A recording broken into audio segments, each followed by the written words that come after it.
ನಮಸ್ಕಾರ ವೀಕ್ಷಕರೇ, ಇವತ್ತಿನ ಮಾಹಿತಿ ಅಂದರೆ ಪ್ರೆಗ್ನೆನ್ಸಿ ಬಗ್ಗೆ. ಅಂದರೆ 3 ತಿಂಗಳು ಆದ ಬಳಿಕ ನಾವು ಇನ್ನೂ 3 ತಿಂಗಳು ಹೇಗೆ ಕಳಿಬೇಕು ಅಂತ ಹೇಳ್ತೀನಿ. ಅದೊಂದು ಇಂಪಾರ್ಟೆಂಟ್ ಟಿಪ್ಸ್ ಇರುತ್ತೆ. ಈಗ IVF ಪ್ರೆಗ್ನೆನ್ಸಿಗೂ ನಾರ್ಮಲ್ ಪ್ರೆಗ್ನೆನ್ಸಿಗೆ ಡಿಫ್ರೆನ್ಸ್ ಏನಂತ ಕೇಳ್ತಾರೆ. ಯಾವುದೇ ರೀತಿಯ ಡಿಫ್ರೆನ್ಸ್ ಇಲ್ಲ. ಬಟ್ ಒಂದು ಅಂದರೆ ಟೆಸ್ಟ್ ಬೇಬಿಲಿ ಅಂತ ಮಕ್ಕಳನ್ನ ಸ್ವಲ್ಪ ಸೂಕ್ಷ್ಮವಾಗಿ ನೋಡ್ತೀವಿ. ಯಾಕೆಂದರೆ ತುಂಬ ವರ್ಷದಿಂದ ಆಗಿರುತ್ತೆ, ಕಷ್ಟಪಟ್ಬಿಟ್ಟು ಮಾಡಿರ್ತಾರೆ. ಯಾಕೆಂದರೆ ಆ ಮಗುನ ಆ ಓಲ್ಡ್ ಏಜಲ್ಲಿ ಆಗಿರುತ್ತೆ. ಅಂಥವ್ರಿಗೆಲ್ಲ ನಾವು ಶುಗರು, BP ಮತ್ತು ಬೇರೆ ರೀತಿಯ ಕಾಯಿಲೆ ಬರ್ದಂಗೆ ನೋಡ್ಕೊಳ್ತೀವಿ. Early diagnosis is better than complication ಅಂತ ಹೇಳ್ತೀವಿ. ಅದಕ್ಕೆ ಆ ಸೆಕೆಂಡ್ ಟ್ರೈಮೆಸ್ಟರ್ ಅಂದ್ರೇನು 3 ತಿಂಗಳು ಮುಗಿಸ್ಬೇಕಾ ಇನ್ನು 6 ತಿಂಗಳವರೆಗೂ ನೋಡೋಂಥ ಪ್ರೆಗ್ನೆನ್ಸಿಯಲ್ಲಿ ಏನು ನೋಡಬೇಕು? ಅವಾಗ ಶುಗರನ್ನು ಕಂಪ್ಲೀಟ್ ಚೆಕ್ ಮಾಡಬೇಕು. ಗ್ಲುಕೋಸ್ ಚಾಲೆಂಜ್ ಟೆಸ್ಟ್ ಅಂತೀವಿ, DCT ವಿತ್ 75 ಗ್ರಾಮ್ ಗ್ಲುಕೋಸ್ ಅಂತೀವಿ. ಅದನ್ನು ಮಾಡಲೇಬೇಕು.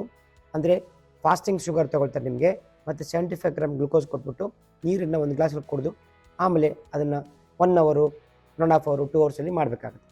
ಈ ರೀತಿಯ ಶುಗರ್ ಚೆಕ್ ಮಾಡಿದಾಗ ನಿಮಗೆ ಹಿಡನ್ ಡಯಾಬಿಟಿಸು ಅಂದ್ರೇನು, ನಿಮ್ಮ ದೇಹದಿಂದ ಮುಂದೆ ಬರುವಂಥ ಶುಗರನ್ನು ಇವಾಗಲೇ ಚೆಕ್ ಮಾಡ್ಬೋದು ಅಂತ ಚೆಕ್ ಮಾಡ್ತೀವಿ. ಸಪೋಸ್ ಆ ಗ್ಲುಕೋಸ್ ಚಾಲೆಂಜ್ ಟೆಸ್ಟಲ್ಲಿ ಪಾಸಿಟಿವ್ ಬಂದರೆ ನಿಮಗೆ ಡಯಟಲ್ಲಿ ಚೇಂಜ್ ಮಾಡ್ತೀವಿ, ಮಾಡಿಫಿಕೇಷನ್ ಮತ್ತು ಟ್ಯಾಬ್ಲೆಟ್ಸ್ ಆ್ಯಡ್ ಮಾಡ್ತೀವಿ. ಮತ್ತೆ 2 ವಾರ ಬಳಿಕ ಫಾಸ್ಟಿಂಗ್ ಶುಗರ್ BBS ಶುಗರ್ ಮಾಡ್ತೀವಿ. ಇದನ್ನು ನಾವು ಕಂಡುಹಿಡಲೇಬೇಕು. ಯಾಕೆಂದರೆ ಶುಗರಿಂದ ತುಂಬ ಹಾನಿಕರ ಆಗುತ್ತೆ. ಅಂದ್ರೇನು, ತಾಯಿಗೂ ಎಫೆಕ್ಟ್ ಆಗುತ್ತೆ, ಮಗುಗೆ ಮುಂದೆ ಬೆಳವಣಿಗೆಯಲ್ಲಿ ತುಂಬ ಎಫೆಕ್ಟ್ ಆಗುತ್ತೆ. ಅದರಿಂದ ಆ ಶುಗರ್ ಅನ್ನೋದನ್ನು ಯಾವ ತಿಂಗಳಲ್ಲಿ ಬರುತ್ತೆ, ಹೇಗೆ ಬರುತ್ತೆ ಅಂತ ಗೊತ್ತಾಗಲ್ಲ. ಅದಕ್ಕೇ ಫ್ಯಾಮಿಲಿ ಹಿಸ್ಟ್ರಿ ಆಫ್ ಸ್ಟ್ರಾಂಗ್ ಇದ್ದರೆ ಅದನ್ನು ಮಂತ್ಲಿ ಚೆಕ್ ಮಾಡ್ತಾ ಹೋಗ್ತೀವಿ. ಮತ್ತು ಸೈನ್ ಸಿಂಪ್ಟಮ್ಸ್ ಹೇಳ್ತೀವಿ, ಮತ್ತು ಕೆಲವೊಂದು ಎಕ್ಸಸೈಸ್ ಮಾಡೋಕ್ಕೆ ಹೇಳ್ತೀವಿ, ಡಯಟಲ್ಲಿ ಮ್ಯಾನೇಜ್ ಮಾಡಬೇಕಂತ ಹೇಳ್ತೀವಿ.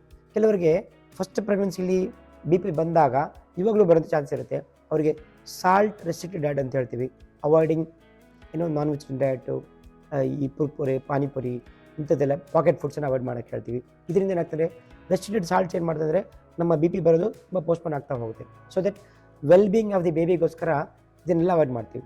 Some time they will have a bleeding, ಅಂದ್ರೇನು, ಆವಾಗ ಬ್ಲೀಡಿಂಗ್ ಬರ್ತಾ ಹೋಗುತ್ತೆ ಪ್ರೆಗ್ನೆನ್ಸಿಯಲ್ಲಿ PV ಥ್ರೂ ಇಂದ. ಅದನ್ನು ಯಾಕೆ ಬರುತ್ತೆ ಅಂದರೆ, ಅದೇನಂತಾರೆ ಪ್ರೆಷರ್ ವೇರಿಯೇಷನಿಂದ ಪ್ಲಾಸೆಂಟಲ್ ಸಪ್ರೇಷನ್ ಆಗುತ್ತೆ ಸ್ವಲ್ಪ, ಮತ್ತು ವೇನಸ್ ಸೈನಸ್ ಇರುತ್ತೆ, ಅಲ್ಲಿ ಒಂದು ವೇನ್ ರಪ್ಚರ್ ಆಗುತ್ತೆ. ಇಂಥದನ್ನು ನಾವು ಇಮ್ಮಿಡಿಯೇಟಾಗಿ ನೀವು ಡಾಕ್ಟ್ರನ್ನ ಕಾಣಲೇಬೇಕಾಗುತ್ತೆ. ಯಾಕಂದರೆ ಬ್ಲೀಡಿಂಗ್ ಸ್ವಲ್ಪ ಹೋಗಲಿ, ಜಾಸ್ತಿ ಹೋಗಲಿ, ಅಥವಾ ಪೇಯ್ನ್ ಬರಲಿ, ಅಥವಾ ವಾಟರ್ ಡಿಸ್ಚಾರ್ಜ್ ಹೋಗಲಿ, ಇಂಥದನ್ನು ಮನೇಲಿ ಇದ್ಕೊಂಡು ಫೋನ್ ಮುಖಾಂತರ ಯಾವತ್ತೂ ಕೇಳಕ್ಕೆ ಹೋಗ್ಬೇಡಿ. ದಯವಿಟ್ಟು ನಿಮ್ಮ ಡಾಕ್ಟ್ರನ್ನ, ಲೋಕಲ್ ಡಾಕ್ಟರ್ ಅಥವಾ ಅಲ್ಲೇ ಇಮ್ಮಿಡಿಯೇಟಾಗಿ ಎಲ್ಲಿ ಡಾಕ್ಟರ್ ಸಿಗುತ್ತೆ ಅಲ್ಲೇ ಹೋಗಿ ಮೀಟ್ ಮಾಡಿ, ಅಥವಾ ನಮ್ಮ ಹತ್ರ ಬನ್ನಿ, ನಾವು ಟ್ರೀಟ್ಮೆಂಟ್ ಕೊಡ್ತೀವಿ. ಸೊ ಅದನ್ನು ಸ್ವಲ್ಪ ಸೀರಿಯಸ್ ತೊಗೊಂಡು ಬೇಗನೆ ಬಂದಷ್ಟು ನಾವು ಉಳಿಸ್ಬೋದು.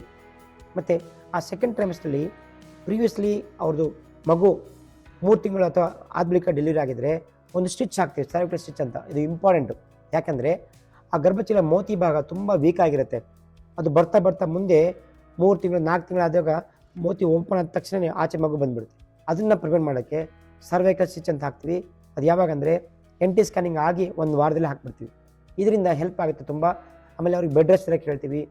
ಅವಾಯ್ಡಿಂಗ್ ಲಾಂಗ್ ಜರ್ನೀಸು, ಲಿಫ್ಟಿಂಗ್ ಹೆವಿ ವೇಟ್ಸು, ಇಂಥದ್ದೆಲ್ಲ ಅವಾಯ್ಡ್ ಮಾಡಿದ್ರೆ ಆ ಲಾಂಗ್ ಟರ್ಮನ್ನು 9 ತಿಂಗಳು ಹೋಗಿ ಮಗು ಡೆಲಿವರಿ ಆಗುತ್ತೆ. ಸೊ ಅದಕ್ಕೇ ಆ ಸೆಕೆಂಡ್ ಟ್ರೈಮೆಸ್ಟರ್ನ ತುಂಬ ಕೇರ್ಫುಲ್ಲಾಗಿ ನೋಡ್ಕೋಬೇಕು.